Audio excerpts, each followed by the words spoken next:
Mumbai BMC चुनाव के नतीजे आ चुके हैं, लेकिन असली खेला तो अब शुरू हुआ है। जीत का जश्न मनाने के बजाय महाराष्ट्र के डिप्टी सीएम एकनाथ शिंदे अपने पार्षदों को बचाने की जुगत में लग गए हैं। खबर है कि शिंदे गुट के पार्षदों को बांद्रा के एक 5 स्टार होटल में शिफ्ट कर दिया गया है। आखिर बहुमत का जादुई आंकड़ा छूने के बाद भी शिंदे को किसका डर सता रहा है और उद्धव ठाकरे ने ऐसा क्या कह दिया है जिससे सियासी गलियारों में खलबली मच गई है। मुंबई की सियासत में रिजॉर्ट पॉलिटिक्स की वापसी हो गई है। बीएमसी चुनाव के नतीजे आते ही एकनाथ शिंदे ने अपनी शिवसेना के सभी नवनिर्वाचित पार्षदों को बांद्रा के एक होटल में कैद कर दिया है। वजह है नंबर गेम का डर। बीएमसी के 227 सीटों में बहुमत का आंकड़ा 114 है। भाजपा ने 89 सीटें जीती हैं, जबकि शिंदे गुट को 29 सीटें मिली है। यानी गठबंधन के पास कुल 118 सीटें हैं, जो बहुमत से सिर्फ 4 ज्यादा है। शिंदे को डर है कि मेयर चुनाव से पहले उद्धव उनके पार्षदों में सेंधमारी कर सकते हैं। इसी दल बदल को रोकने के लिए यह बाड़बंदी की गई है। नंबर गेम असली लड़ाई कहां अटकी है? बहुमत का आंकड़ा 114 है। बीजेपी और शिवसेना के पार्षदों की संख्या मिला दे तो ये 118 बैठती है। वहीं विपक्ष की संख्या 106 पहुंचती है, जिसमें शिवसेना यूबीटी, कांग्रेस, मनसे, एनसीपी-एसपी और सपा और एआईएमआईएम के पार्षद भी हैं। यानी बहुमत से सिर्फ 8 कम। यही 8 अब महाराष्ट्र की राजनीति की सबसे बड़ी कहानी बन गया है। दूसरी तरफ मातोश्री में माहौल गमगीन नहीं बल्कि आक्रामक है। अपने कार्यकर्ताओं को संबोधित करते हुए उद्धव ठाकरे ने साफ कर दिया है कि लड़ाई अभी खत्म नहीं हुई है। उन्होंने कहा है कि यह हार नहीं बल्कि कठिन हालातों में मिली सफलता है। उद्धव ने भाजपा पर इस दौरान तीखा हमला बोलते हुए कहा कि विरोधियों ने मुंबई को गिरवी रखकर ये जीत हासिल की है, जिसे मराठी मानुस कभी माफ नहीं करेगा। इतना ही नहीं, उन्होंने एक बड़ा दावा करते हुए कहा कि मेरा सपना है कि मुंबई का मेयर शिवसेना यूबीटी का ही हो और अगर भगवान ने चाहा तो यह सपना जरूर सच होगा। उद्धव का यह बयान इशारा कर रहा है कि मेयर चुनाव में कोई बड़ा उलटफेर हो सकता है। इस सियासी सस्पेंस को और बढ़ा दिया है संजय राउत के बयान ने।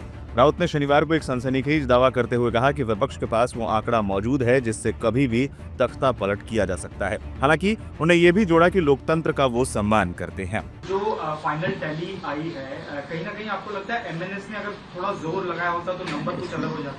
बात ऐसे एमएनएस के जोर की बात छोड़ दीजिए। हम सभी ने कोशिश की कि एमएनएस की भी सीटें बढ़े। एमएनएस को 6 सीटें मिले, उनके बहुत सी सीटें बहुत कम मार्जिन से हार गए। शिवसेना की लगभग 12-13 सीटें ऐसी है जो हम बहुत ही स्लाइट मार्जिन या 50-100 वोट से हार गए हैं। अगर हम जीत जाते तो आज जो आपको पिक्चर दिख रहा है मुंबई में वो नहीं दिखता। फिर भी बीजेपी और शिंदे के पास सिर्फ 4 का बहुमत है और लगभग 105 कॉर्पोरेटर्स अपोजिशन में है। ये बहुत बड़ी ताकत है। वो जो महानगर पालिका का जो सदन है, ये अपोजिशन की ताकत सबसे बड़ी है। तो हम आपको मुंबई अडानी के जेब में नहीं डालने देंगे, या ठेकेदारों का राज आप लाना चाहते हो यहाँ, वो हम नहीं लाने देंगे। 100 से ज्यादा हमारे जो पार्षद है वो आपको हर मोड़ पर रोकेंगे जब ऐसा काम आप करेंगे। बहुत बड़ी ताकत है ये। ठीक है, मेयर नहीं, लेकिन हमारे पार्टी में कुछ जयचंद थे। अगर वो जयचंद नहीं पैदा होते तो भारतीय जनता पार्टी के 100 पुरखों की भी यहाँ तादाद आती तो भी यहाँ मुंबई में बीजेपी का मेयर नहीं बन सकता था। किसी तरह से कोशिश की जाएगी आपकी पार्टी का मेयर बने? जोड़ तोड़ नहीं, हम अभी कुछ नहीं करेंगे। किसी तरह जोड़ तोड़ पर हमारा विश्वास नहीं है, लेकिन हमारे पास बहुत बड़ा आंकड़ा है, बहुत बड़ी संख्या है। अपोजिशन के पास एक ऐसा आंकड़ा है, हम कभी भी तख्तापलट कर सकते हैं, लेकिन हम डेमोक्रेसी का आदर करते हैं, लोकतंत्र का आदर करते हैं। कैलकुलेशन कहाँ मिस जजमेंट हो गया? नहीं, हमारे 10 या 12 से ज्यादा जो हमारी सीटें हैं वो बहुत कम मार्जिन से हार गए। इसलिए हार गए कि जिस तरह का मतदान जब चुनाव के दिन जिस तरह का माहौल था, लोगों के नाम कट गए, ईवीएम मशीन बंद पड़ गई, ये हो गया, उससे लोगों में थोड़ा सा हमारा वोटिंग परसेंटेज कम हो गया। नहीं तो हम जरूर जीत जाते। और सर, जिस तरह से देवेंद्र फडणवीस की जो छवि बन के सामने आई है विकास पुरुष की, कहीं ना कहीं उसका फायदा होते हुए नजर आया है। अब उनके दिमाग में प्रधानमंत्री बनने का ख्वाब है।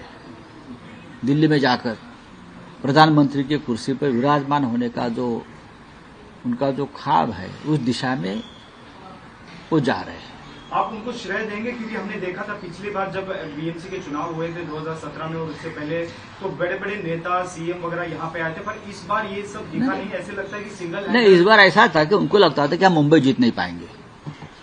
उनको पूरा विश्वास था मुंबई जीत नहीं पाएंगे, और मुंबई उसने जीती भी नहीं है। ये टेम्पररी फेस है।